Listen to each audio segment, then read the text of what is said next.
Bom dia, são 10h30 da manhã, estamos nos estúdios da LPC Comunicações aqui, voltando com vocês com mais uma edição do Trocando Ideias com Hernandes Dias Lopes. Hoje está conosco o Reverendo Hernandes. Muito bom dia, Reverendo Hernandes. Bom dia, Cláudio. Bom dia a todos que estão conosco. O Adalto também está conosco. Quem não conhece o Adalto Lourenço, ele é físico, é um dos principais defensores do criacionismo e da fé no meio cristão. Bom dia, Adalto. Bom dia, Cláudio. Prazer estar aqui. Prazer é todo nosso. A nossa conversa de hoje é sobre o ateísmo moderno, algo que vem crescendo muito na internet, em especial nas redes sociais, e principalmente nas pessoas de dois homens, né? Em primeiro lugar, eu coloquei aqui o Richard Dawkins, que ele é etólogo, biólogo, evolucionista, tem escrito vários livros, e um dos livros que ele tem escrito aí mais vendido no mercado se chama Deus, um Delírio. O Dawkins, ele afirma que se você abrir esse livro como religioso, você termina ele como ateu. Esse é o discurso dele. E parece que ele vem carregando consigo um físico que já faz tempo vem falando no meio científico. Inclusive, se eu não me engano, ele é o detentor da teoria do Big Bang, o Stephen Hawking. Um dos. É um dos, né? E eles vêm dialogando aí a respeito desse assunto de que o universo não teve um ser criador, que a fé diz que é Deus. E nós cristãos cremos que é o único Deus. Eles vêm dizendo que o universo foi criado ao acaso. Inclusive eu estava vendo, não sei se vocês ouviram essa conversa deles, tem uma conversa no YouTube, onde o Hawkins, respondendo uma pergunta do Dawkins, ele diz que o universo ele faz parte de um conjunto chamado multiverso, cujo alguns deles têm capacidade de criar seres inteligentes. Você já ouviu a respeito disso, Adão? Sim, inclusive, já li bastante a respeito, até trabalhando um pouquinho na parte matemática dessas ideias todas aí. É uma ideia muito comum dentro da comunidade científica. Eu até brinco com o pessoal dizendo que nesse universo eu sou o Adalto Lourenço, talvez no outro eu seja o Adalto Gates. Então é alguma coisa bem interessante. Mas, outra vez, nós estamos tratando apenas de teorias. Eles ficam no mundo da teoria. Sim. E o senhor como... É interessante, Cláudio, que um autor cristão, Alistair McGrath, já escreveu um outro livro, com outro título, O Delírio de Dawkins. O Delírio de Dawkins. E essas ideias de Dawkins foram refutadas, e refutadas com bastante consistência. Sim. Né? É digno de nota esse Me parece que eles tinham uma relação próxima de amizade, os dois, né? Parece que eu li no prefácio do livro que ele não acredita o quanto Dawkins foi inconsistente nos seus argumentos. Correto. Isso tem sido algo muito interessante, porque no próprio livro, a argumentação dele é muito fraca. Isso foi o que chamou a atenção de muitas pessoas que conhecem Richard Dawkins, principalmente do trabalho científico que ele realizou no passado. A diferença entre o trabalho apresentado nas publicações científicas e nesse livro, existe uma discrepância muito grande. Uhum.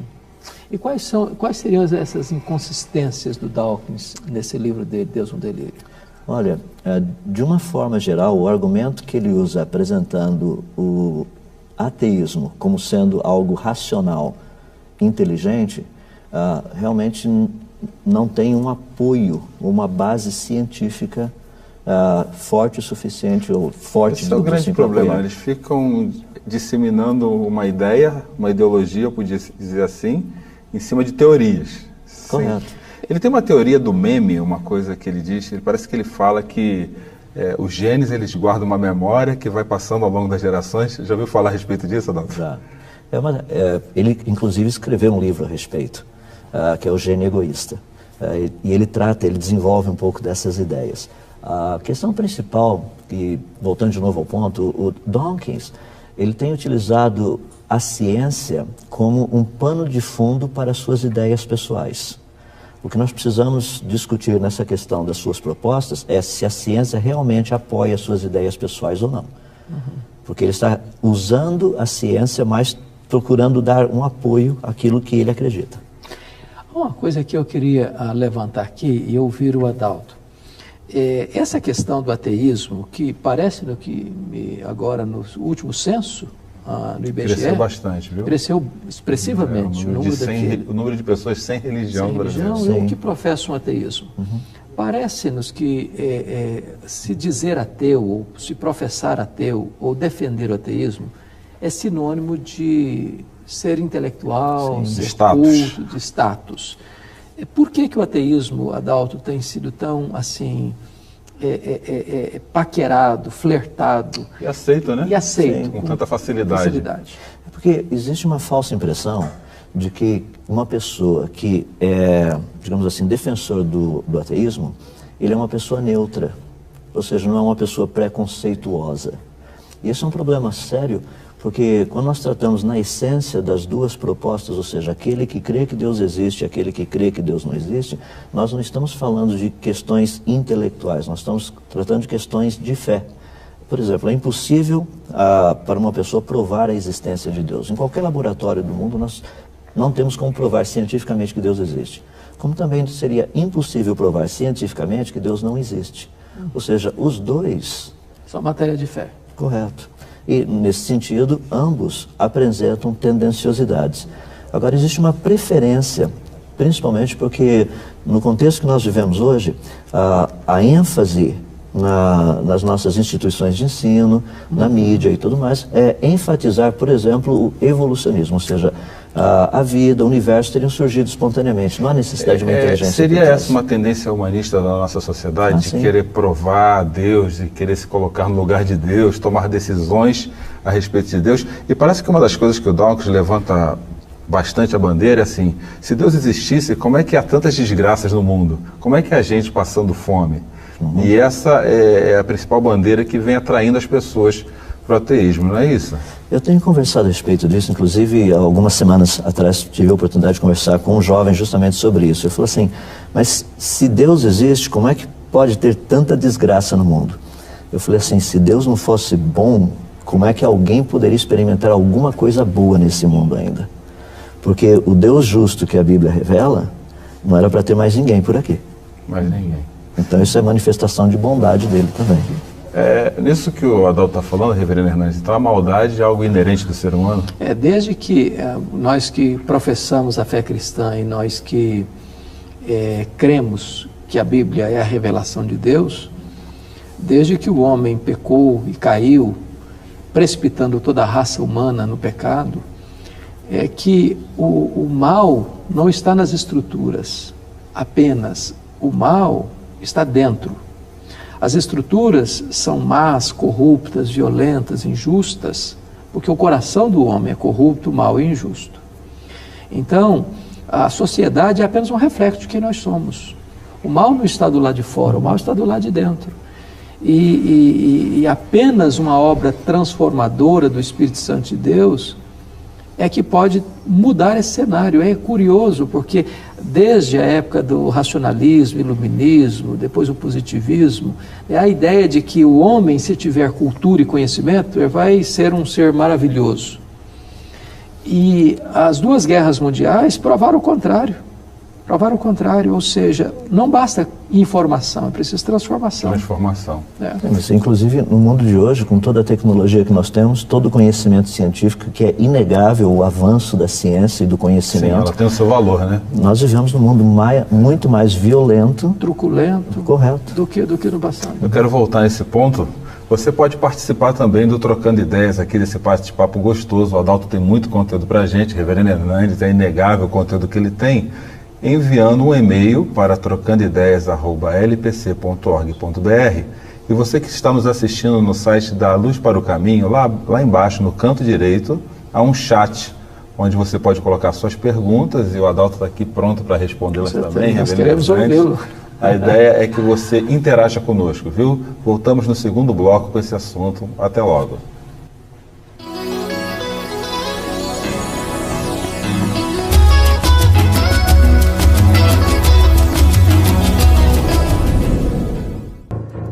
Como construir um casamento feliz e saudável. Na série de DVDs Casamento, um Mistério Divino, Hernandes Dias Lopes analisa o relacionamento conjugal em 4 volumes. Cada DVD contém uma mensagem. Adquira de segunda a sexta-feira pelos telefones 0800 119 105 ou 19 3741 3003. Também pelo site www.lojalpc.org.br. Transforme sua família com o DVD Casamento, um Mistério Divino.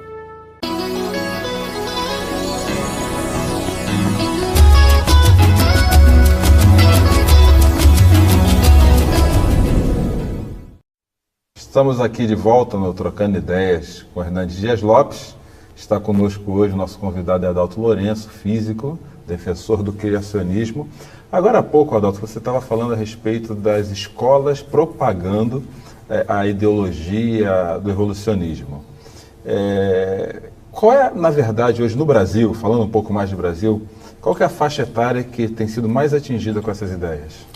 Olha, principalmente o pessoal que está terminando o ensino médio e indo para a universidade. Esse pessoal praticamente já passou por alguns anos de endoctrinamento. Ou seja, eles aprenderam que o universo e a vida são apenas frutos do acaso e não de uma fonte inteligente, o que é contrário ao que a ciência tem descoberto. Digamos, vamos ser bem claros a respeito disso. Essa informação que tem sido colocada que o universo e a vida são resultados de processos puramente naturais, isso não funciona. Uma vez em uma palestra a esse respeito, achei muito interessante a ilustração que você deu, que o universo formado pelo acaso seria pegar um relógio daqueles de corda antigo. Hoje não tem mais, a gente está acostumado com o relógio digital, mas antigamente os relógios eram a corda, e ele cair no chão, desmontar-se totalmente e voltar a ser o que ele era, né? Eu escutei uma outra que é mais fácil você acreditar que você pegasse, por exemplo, 1 bilhão de letras, jogando-as para o espaço, elas caíssem como uma enciclopédia. Era mais fácil crer nisso do que você crer que esse universo tão vasto, insondável, com tantas leis, com tantos movimentos, fosse produto do acaso. Eu até, há pouco tempo atrás, estava falando numa universidade, até dei um exemplo para o pessoal da área da biologia, que foi o seguinte: eu até fiz uma proposta com os alunos da biologia lá, foi assim: eu lhe dou 6 dados, você irá jogar esses 6 dados a pelo menos 1 metro de altura. Cada vez que esses dados caírem um em cima do outro, com o número 6 virado para o mesmo lado, você ganha um carro. Se isso não acontecer, você me dá 10 centavos. As pessoas falam assim, mas o que significa isso? 6 dadinhos com o mesmo número virado para o mesmo lado, isso seria uma proporção infinitamente pequena se você comparar com as 3.164.700.000 letrinhas do código genético humano, exatamente alinhadas na direção correta. Ou seja, tem certas coisas que, olhando do ponto de vista matemático, o que está sendo proposto, que tudo é por acaso, não em faz outras sentido. palavras, então, Adalto, é preciso ter mais fé para ser um evolucionista sem que dúvida, para ser um cristão. Sem dúvida. A dificuldade nisso aí, reverendo Hernandes, é que muitas pessoas não entendem a diferença entre o criacionismo científico, o criacionismo religioso e o criacionismo bíblico. A diferença entre os três, então? Sim, porque as pessoas acham que os criacionistas estão tentando provar que Deus criou o mundo ou que a Bíblia é o livro correto. No fundo, o criacionismo científico, ele apenas diz que processos naturais e leis da natureza não teriam trazido à existência o universo e a vida. Eu quero conversar com vocês um pouco mais daqui a pouco sobre essa questão de criacionismo e fé. Até nós chegarmos lá, vi uma pergunta aqui do Tiago, obrigado, Tiago, pela pergunta. Ele faz uma pergunta interessante. Se os evolucionistas defendem que o homem está em evolução, por que nós temos a impressão que o homem parou de evoluir? Essa é uma pergunta bem interessante, obrigado pela pergunta. É o seguinte, é que evolução, segundo a proposta evolucionista, leva um período de tempo muito, muito longo. Durante um período de vida, ou apenas alguns poucos séculos, até mesmo alguns poucos milhares de anos, você não perceberia essa mudança. Então você precisaria de milhões e milhões de anos para perceber a mudança ocorrendo. Essa é a tese fundamental do evolucionismo. Essa é a tese. Sim. Inclusive, parece que alguns cientistas defendem, assim, do evolucionismo, falam assim, o homem veio do macaco porque eles têm um conjunto de genes próprios, muito parecidos. Isso aí, Cláudio, tem criado algum problema, que é o seguinte: se você comparar o tamanho do genoma, por exemplo, o genoma humano tem 3,2 gigabytes de tamanho, de informação guardada. O do elefante também. Então, se for por questão de tamanho, nós somos muito mais parecidos com os elefantes do que com símios. É correto. Quando você pega no número de genes do ser humano tem aproximadamente 20.250 e poucos, e o do gato tem 20.800 e alguma coisa. Ou seja, nós somos muito mais parecidos com os gatos do que com chimpanzés, gorilas, orangotangos e tudo mais. Me parece que isso é uma das coisas que vem ensinando nas escolas, né? Tentando usar essas comparações. E essa questão, por exemplo, parece-me que a Marshall Nirenberg, que foi um prêmio Nobel de Biologia, quando ele definiu essa questão de que nós somos um ser programado geneticamente, então, de certa forma, desarticulou muito dessas ideias, né?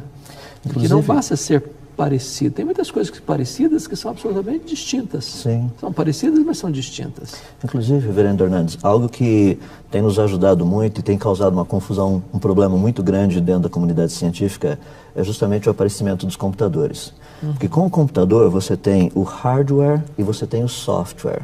O software não é físico. Não é, né? Não. O software não é a parte física. Ele está no computador, mas ele não é físico. E todas as formas de vida funcionam desse jeito. Existe o hardware e existe o software. Por exemplo, aquelas 4 letrinhas genéticas, elas podem ser colocadas de qualquer jeito.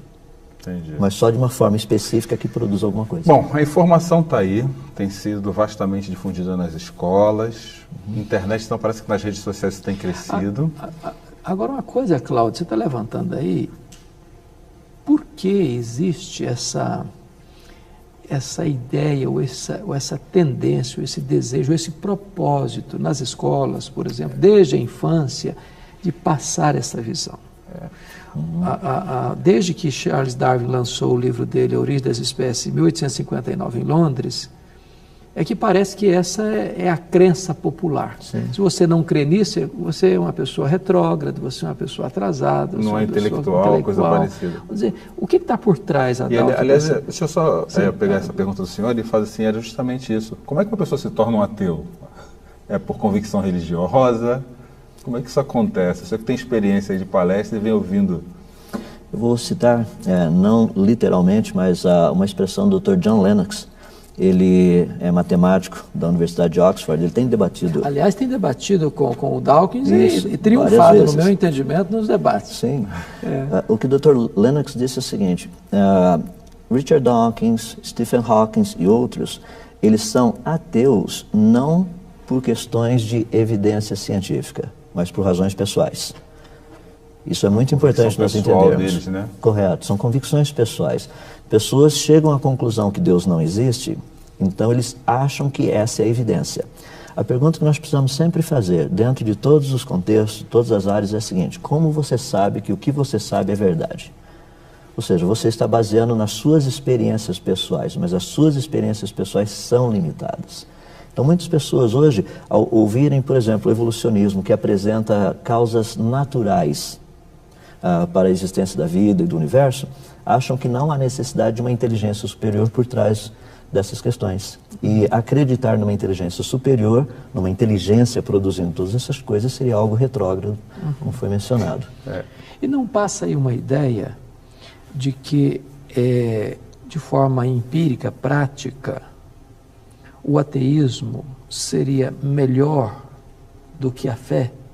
Ou seja, não se passa hoje a ideia, talvez a gente nem tenha tempo de discutir nesse bloco, mas no próximo eu gostaria que a gente discutisse, que a fé ou o cristianismo... É algo retrógrado. Além de retrógrado, promoveu grandes atrocidades na história e que o ateísmo é o protagonista do bem. Sim. Isso tem sido muito colocado em evidência nas nossas instituições de ensino. Se a religião segue Deus, por que ela fez isso? Por que ela fez acho que esse assunto vamos voltar no próximo bloco, acho que valeria a pena, viu, Cláudio? Tá joia. É uma discussão boa. Estamos voltando daqui a pouquinho, então. O assunto é longo, Adalto, Reverendo Hernandes tem bastante conteúdo para nós. E você pode continuar participando conosco aí, o nosso chat está aí embaixo, as perguntas são bem-vindas. Não gostaríamos que você saísse daqui com dúvida no seu coração.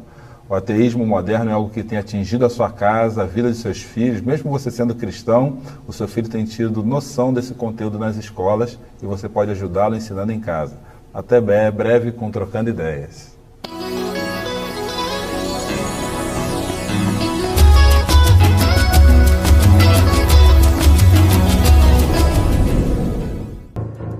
Como construir um casamento feliz e saudável. Na série de DVDs Casamento, um Mistério Divino, Hernandes Dias Lopes analisa o relacionamento conjugal em 4 volumes. Cada DVD contém uma mensagem. Adquira de segunda a sexta-feira pelos telefones 0800 119 105 ou 19 3741 3003. Também pelo site www.lojalpc.org.br. Transforme sua família com o DVD Casamento, um Mistério Divino.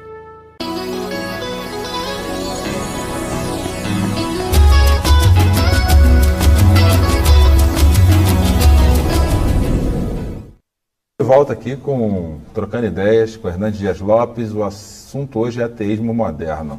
Está conosco aqui o Adalto e nós estávamos conversando agora há pouco dessa questão aí do pessoal julgar a religião, o cristianismo em si, seja ele, por causa das grandes atrocidades que a história nos apresenta a respeito disso. O senhor que tem participado de conferências, Reverendo Hernandes também, como é que esse assunto vem correndo ao longo dos ouvintes? Olha, existe uma forma, digamos assim, distorcida, principalmente com respeito ao cristianismo.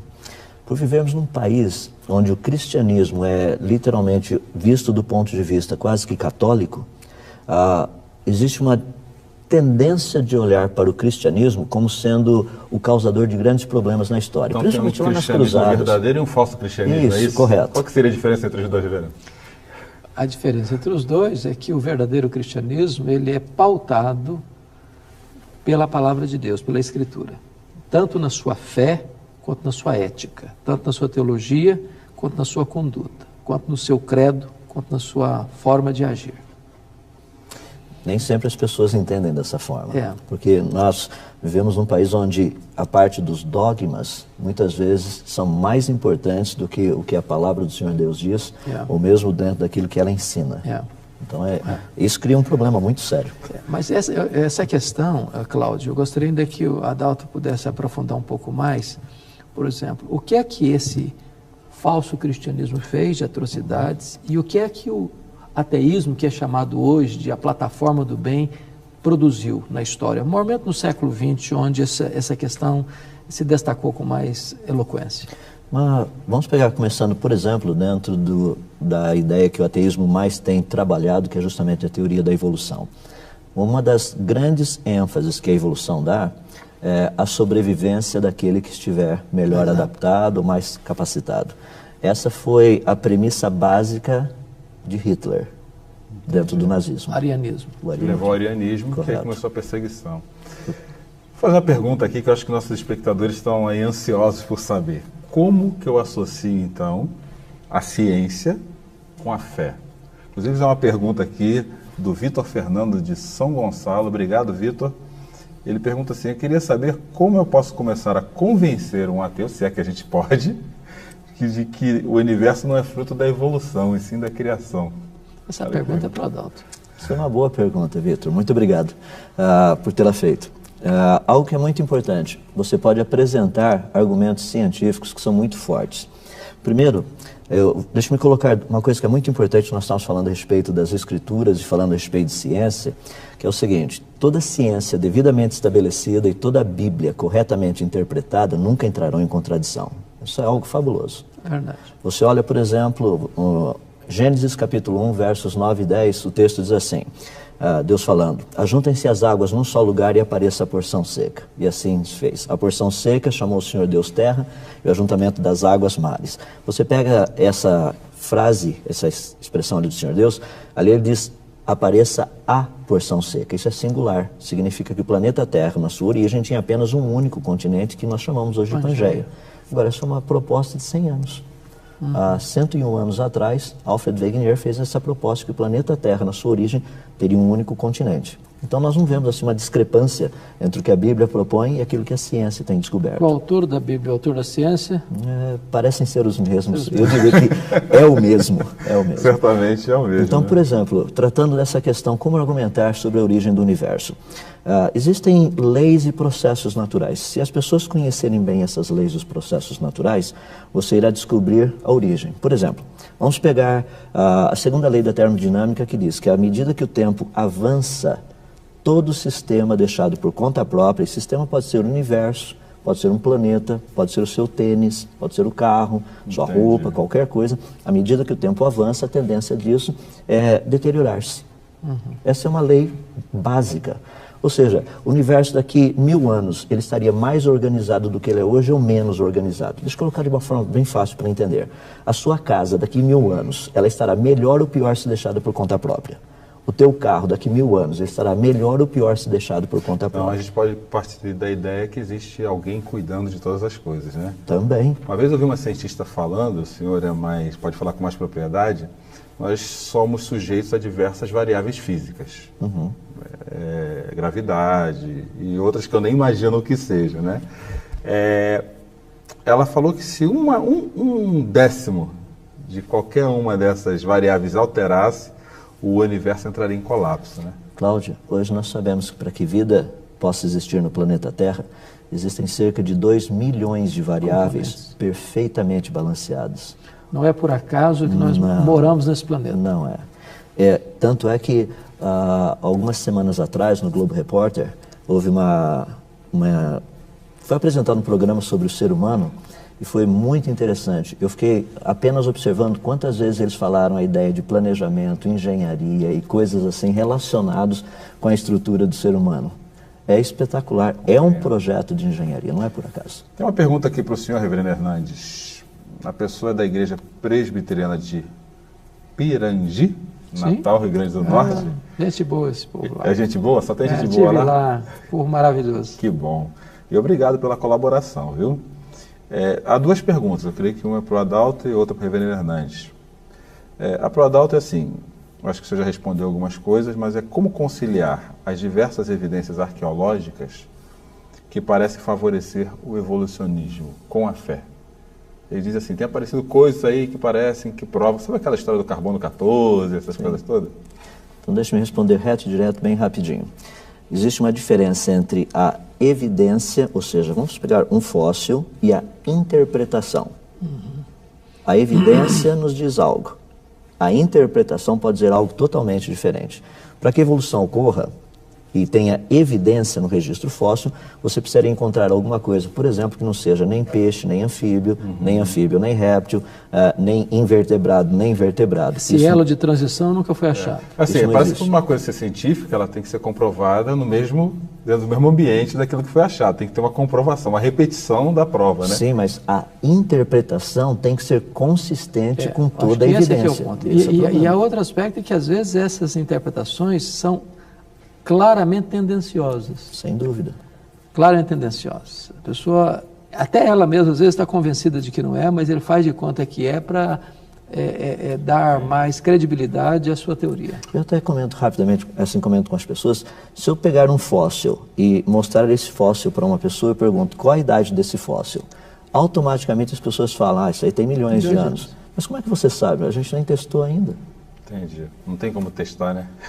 Precisaríamos fazer algumas coisas aí para resolver a questão da idade. E aí a pergunta que vem a seguir também do mesmo igreja é assim, por fim, aproveitando o final do nosso bloco, reverendo Hernandes, criacionismo e evolucionismo são compatíveis, incompatíveis? Eu creio firmemente que são incompatíveis. Existe hoje uma tendência do chamado evolucionismo teísta. E há muitos cristãos embarcando, penso eu, nessa canoa furada. Eu creio que o que o Adalto disse está absolutamente correto. A ciência e a Bíblia corretamente interpretada, a ciência fundamentada e a Bíblia corretamente interpretada não pode entrar em contradição. Porque se eu acreditar no evolucionismo teísta, ou seja, tentar fazer um concubinato entre Cristo e Darwin, entre a fé cristã e o evolucionismo, eu terei que relativizar a Bíblia. Verdade. E se eu relativizar a Bíblia, eu não sou mais um cristão. Eu posso talvez ser um chamado cristão liberal, regra de fé e prática, mas um cristão genuíno, verdadeiro, histórico, eu não sou mais. Então, eu creio que essas duas coisas não podem ser conciliadas. E uma palavra bíblica para aqueles que creem no criacionismo, reverendo? Nós cremos que a Bíblia é a palavra de Deus. No princípio, criou Deus os céus e a terra. Isso para nós é uma verdade absoluta. Tá joia. Muito obrigado, Adalto, por estar conosco, reverendo Hernandes. Um bom dia para todos vocês, viu? Até o próximo Trocando Ideias com o Hernandes Dias Lopes.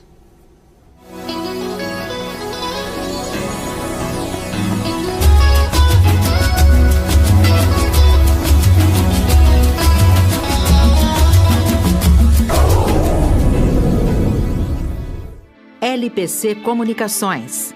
Há 3 décadas produzindo inúmeros programas de rádio e TV que chegaram e ainda chegam não somente em toda a extensão do território nacional, como também em diversos países da América Latina, América do Norte, Espanha e África. Produções em vídeo digital, Full HD, para veiculação em emissoras de TV, distribuição em Blu-ray, transmissão via satélite ou através de tablets e smartphones. Convergência digital para atingir o que o mercado precisa. Para atingir esse patamar, contamos com modernas instalações. São quase 2.000 metros quadrados de área construída e ambientada nos padrões técnicos. 2 estúdios com isolamento e tratamento acústico, um com 140 metros quadrados e outro com 70 metros quadrados para gravações em áudio e vídeo. Câmeras de alta definição, iluminação dimerizada, profissionais capacitados. Auditório, camarins e estacionamento fácil. Além de 2 salas técnicas para controle de gravação, salas de áudio e estúdio musical. Somamos a essa estrutura salas de produção, 6 ilhas de edição com os mais avançados softwares de composição, finalização e computação gráfica. À semelhança de grandes emissoras de TV, contamos com equipe formada por cenógrafos, figurinistas, jornalistas, designers, editores, cinegrafistas, eletricistas, diretor de cena e de fotografia. Constante busca por formatos inovadores, interatividade e soluções tecnológicas. LPC Comunicações, tornando real o que você imagina.